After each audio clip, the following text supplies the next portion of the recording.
Hello there, my name is Marites Russell and I'm here to give you some inputs with regard to diversity in the classroom.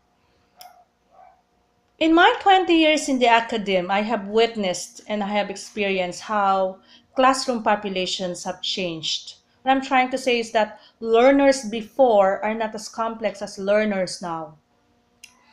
According to Yale Center for Teaching and Learning, views on diversity play a role on how learners and teachers view the importance of the classroom and what should happen there. Example, assumption of what the students should know, their resources and their prior knowledge are extremely important. Otherwise, the students might feel unbelongingness, which might decrease their participation in the classroom. On the other hand, the teacher might have a flawed assumption of the general performance of the students. That is why it is very challenging for the teachers to address the issue in order to promote and support learning environment available for all. There are factors or elements that compose diversity in the classroom. Teachers should consider their physical abilities, their affective, their cognitive abilities, their cultural backgrounds, language, um, gender orientations, their exceptionalities, and socioeconomic status.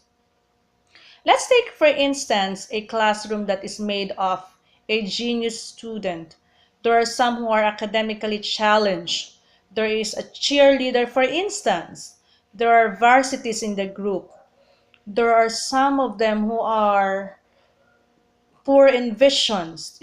Some are having a hard time trying to hear what the teachers are lecturing. Wow, this is really a diverse group.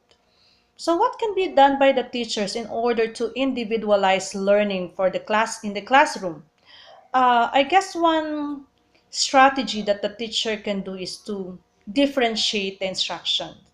According to Tomlinson 2005, who is an expert in this field, this is a philosophy of teaching which is based on the premise that teachers consider students' differences. It is based on the premise that teachers consider their readiness, ability, their interest, and their learning profile. Um, in this way, the teacher can deliver instructions that can make the students successful at the end of the session. And perhaps the teacher can also use various technologies in order to make the instruction interesting and challenging for the learners. Knowing the profile of the students, for instance, if the teacher knows that these academically challenged students can have or can access learning at home or can access internet at home rather, the teacher can have this flipped classroom where she can send some links or she can give an advanced assignment for the students so that she can have an advanced knowledge or she can do advanced practices or reading of the lecture so that most of the time in the classroom can be done for practices of the skills that she needs to know or she needs to acquire. Or the teacher can do a blended learning in the classroom if she knows that most of the students do not have online access at home, then a blended learning will be best in such a way that um, she can individualize the instruction.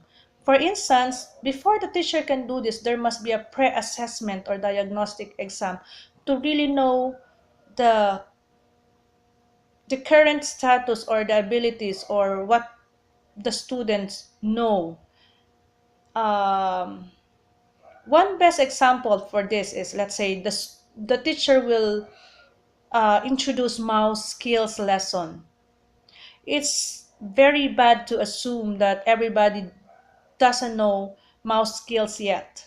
So it is very important for the teacher to implement a diagnostic test in such a way that she can have a clear picture of the skills of each of the learner. From this, she can now uh, devise an instruction that is differentiated. Let's say there might be some stations, different stations wherein a particular group of students can go. Let's say beginners should go to station one. There might be some students who knows the basic of mouse skills, and they should go to station two, where they can just do the course in mouse skills, starting from the pointing, the clicking, the dragging, the right clicking, and other skills. There might be some of the students who are very good in some skills, and that they just need some practice on a particular skill, so they might go to another station, perhaps station 3. And those who are very fluent, those who are very good in on the use of mouse, should go to another station, let's say station 4, and do another task where they can showcase their skills. This is what we're saying about individualized instruction. In this manner, learning will be meaningful for the learners. I guess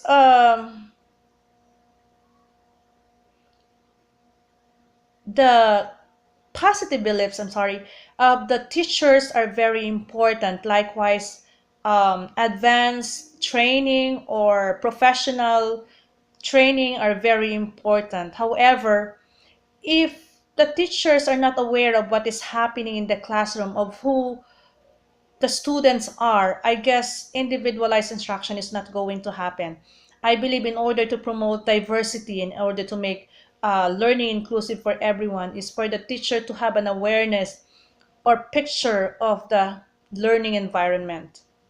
I hope you get something from my inputs. I guess this is all for now. See you next time. Bye.